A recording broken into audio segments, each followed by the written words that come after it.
तो दोस्तों एक बार फिर से ये बात सही साबित हो गई है कि भाई हमारे इंडियन फिल्म इंडस्ट्री में एक ऐसा सिंडिकेट काम करता है जो कि भैया अच्छी फिल्मों का कहे तो कचुम्बर अपने पेड पीआर टीम के माध्यम से निकलवा सकता है और अपनी सड़ी गली वाहियात फिल्म को पब्लिक के बीच में ऐसे प्रेजेंट कर सकता है कि भाई अगर इस फिल्म को नहीं देखा तो तुमने कुछ नहीं देखा। और भाई ऐसा ही हुआ है। एक शानदार लाजवाब जबरदस्त बेहतरीन फिल्म बंदर के साथ जिसके खिलाफ ऐसा पीआर एक्टिविटी शुरू कर दिया गया है जिसको देखकर मैं आप लोगों से एक बात कह सकता हूं कि भाई इस फिल्म को जो पब्लिक देखकर निकलेगी ना वो ये बात कहेगी कि अबे कौन बोल रहा है कि बंदर वाहियात फिल्म है। ये फिल्म डिजास्टर हो गई पहले ही दिन। अरे ये फिल्म तो ब्लॉकबस्टर हिट फिल्म होने वाली है भाई। ब्लॉकबस्टर हिट फिल्म तो कौन इस फिल्म के खिलाफ नेगेटिविटी फैला रहा है। चलिए मैं आपको बताता हूं भाई दो फिल्मों के बॉक्स ऑफिस कलेक्शन रिपोर्ट के माध्यम से। हेलो फ्रेंड्स, मैं हूं नरेंद्र और मैं आपका एक बार फिर से स्वागत करता हूं हमारे चैनल यानी कि वायरल न्यूज जंक्शन में। तो दोस्तों ये बात आप तो जानती हो कि इस हफ्ते तीन बड़ी बड़ी फिल्मों ने बॉक्स ऑफिस पर एंट्री मारी है।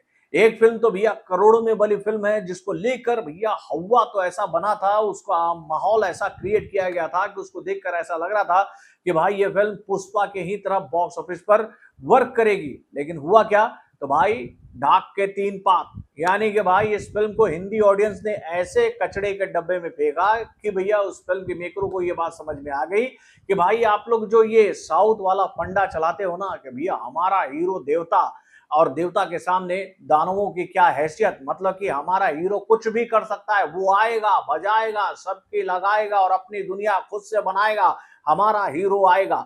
ये जो कॉन्सेप्ट चलता है ना भाई साउथ में, उसको इस बार हिंदी ऑडियंस ने कचड़े के डब्बे में डाल दिया ये कहते हुए कि अबे ठीक है तुम लोग इस तरह से दिखाते हो लेकिन फिल्म की कहानी तो अच्छी होनी चाहिए। तो भाई पेद्दी का तो पिद्दी सुरमा हो गया। इस फिल्म को पहले ही दिन हिंदी ऑडियंस ने नकार दिया 3.5 करोड़ के आसपास का बिजनेस देके। लेकिन इससे एक दिन बाद जो फिल्म सिनेमा घरों में रिलीज हो रही थी जिसको लेकर भयानक पीआर एक्टिविटी की गई भाई, बोले तो भैया पूरा बॉलीवुड का एक क्लास का जो सिंडिकेट था ना फिल्मों को बनाने वाला, एक क्लास सिंडिकेट एक साथ खड़ा हो गया था ये बात कहते हुए कि भाई देखो डेविड धवन के करियर की आखिरी फिल्म आ रही है और यह फिल्म ब्लॉकबस्टर होगी, क्योंकि भैया इन्होंने ब्लॉकबस्टर ही दिया है।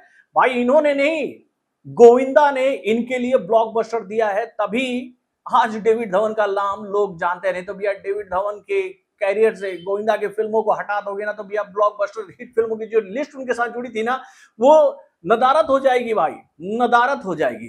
तो भाई उस डेविड धवन के लिए पूरी तरह से हाइप क्रिएट किया गया, पीआर टीम एक्टिव हो गई थी कि भाई इस फिल्म को तो हिट करा कर रहना। और हम लोगों ने कल एक खास बात देखी कि भैया एक तरफ इस फिल्म के कई सारे शोज पूरे इंडिया में कैंसिल हुए, जबकि दूसरी तरफ भैया इंडिया के पेड रिव्यू कहने वाले, पेड पीआर कहें या फिर पेड रिव्यू करने वाले जो रिव्यूअर हैं 3.5 स्टार खैरात में बांट रहे थे इस फिल्म को। भैया देखो सब कुछ ठीक है, इधर उधर की बातें भूल जाओ, कहानी को देखने जाते हो तो लॉजिक मत लगाना, मतलब कि दिमाग घर में छोड़कर आना, क्योंकि डेविड धवन की फिल्मों को ऐसे ही देखा जाता था एक जमाने में, तो तुम भी दिमाग मत लेकर आना। 90 के दशक की कहानी को आपको इस दशक में दिखाकर आपका इंटरटेनमेंट करेंगे हमारे डेविड धवन, तो दे दो 3.5 स्टार। और भाई सबने 3.5 स्टार इसको थमा दिया। क्या सोच के मुझे समझ में नहीं आया। तो भाई ये बात तो कल ही क्लियर हो गई थी कि भैया इस फिल्म का जो बॉक्स ऑफिस कलेक्शन कोड हम लोग के सामने आएगा वो कुछ ऐसा ही होगा। बताया जा रहा है कि भैया 8.5 करोड़ से ज्यादा का बिजनेस इस फिल्म को इंडिया से मिला, मतलब नेट जो बॉक्स ऑफिस कलेक्शन इस फिल्म का आया है 8 करोड़ 65 लाख रुपए का है। और इस फिल्म को जो ग्रॉस कलेक्शन मिला है ना इंडिया से वो 10 करोड़ 20 लाख रुपए के आसपास का है। और वर्ल्ड वाइड इस फिल्म ने भैया 12 करोड़ 70 लाख रुपए का बिजनेस कर लिया मेरे भाई। यानी कि भैया इस फिल्म को पहले दिन दहाई के आंकड़े के ऊपर ले जाकर रख दिया गया। किसके माध्यम से, तो वो बात आप जानते हो। अब भाई देखियो इन दोनों फिल्मों के सामने एक फिल्म ऐसी आई थी जिसको कहे तो स्क्रीन काउंट अच्छा मिल ही नहीं पाया। एक तरफ पेद्दी थी जिसका पीआर बहुत स्ट्रांग था, दूसरी तरफ बॉलीवुड से भाई थी है जवानी तो बुढ़ापा आना है। तो भाई इस फिल्म का भी पीआर टीम बहुत ही स्ट्रांग था। तो भैया दोनों फिल्मों ने स्क्रीन काउंट पर ऐसे कब्जा जमा लिया था कि बंदर के लिए ज्यादा शो नहीं निकलेंगे, ये बात हम सब जानते थे। और भाई कल जब बंदर बॉक्स ऑफिस पर एंट्री मारी, इस फिल्म ने जो कॉन्सेप्ट पब्लिक के सामने रखा, बोले तो भैया पूरी तरह से ओरिजिनल कॉन्सेप्ट, बेहतरीन स्क्रीन प्ले, डायलॉग, डायरेक्शन वगैरह जितनी सारी चीजें, इतना स्ट्रांग प्लेटफॉर्म लेकर ये फिल्म आई कल ऑडियंस के बीच में, जिसको देखकर आप ये बात कहोगे कि भैया एक तरफ पेद्दी रख दो और है जवानी तो बुढ़ापा आना है। भाई इन दोनों फिल्मों को एक तरफ रख दोगे ना तो अकेले ये फिल्म इन दोनों फिल्मों के ऊपर भारी पड़ेगी, कम बजट पर बने होने के बावजूद भी। यानी कि इस फिल्म का कॉन्सेप्ट ही इतना पावरफुल है, इस फिल्म में नजर आ रहे कलाकारों का काम ही इतना उम्दा है कि भाई ये फिल्म हावी हो जाएगी इन दोनों फिल्मों के ऊपर। तो भैया ऐसा ही हुआ, बॉबी देओल ने अपने कैरियर का एक और बेस्ट परफॉर्मेंस इस फिल्म में दिया है, जिसको देखकर पब्लिक ये बात मानेगी कि भैया क्या वापसी की है बॉबी देओल ने जबरदस्त किरदार निभाकर इस फिल्म में। और भाई इस फिल्म को इन लोगों ने डिजास्टर घोषित कर दिया यार। इस फिल्म को लेकर ये बात फैलाई जा रही है कि भाई ये फिल्म डिजास्टर हो गई है, पब्लिक ने इस फिल्म को नकार दिया। अरे भाई जो लोग इस फिल्म को देखकर बाहर आ रहे हैं वो ये बात कह रहे हैं कि इस साल की सबसे बेहतरीन फिल्म साबित होगी स्टोरी के मामले में ये फिल्म। यानी कि भैया इस फिल्म में जो कहानी रखी गई है ना वो किसी मामले में कम नहीं होने वाली है। यानी कि इस साल जितनी भी फिल्में सिनेमाघरों में रिलीज होगी उन फिल्मों के टॉप 10 फिल्मों की लिस्ट में इस फिल्म का नाम होगा। तो भाई उस फिल्म को लेकर ये बात कैसे कह दिया गया कि भैया ये फिल्म डिजास्टर हो गई है। इस फिल्म को लेकर ये खबर फैलाई जा रही है पब्लिक के बीच में कि भैया 50 लाख का ही बिजनेस इस फिल्म को मिला है। तो भाई सीधी सी बात है, जिस फिल्म को ज्यादा स्क्रीन काउंट मिला ही नहीं वो फिल्म कहां से करोड़ों का बिजनेस करेगी।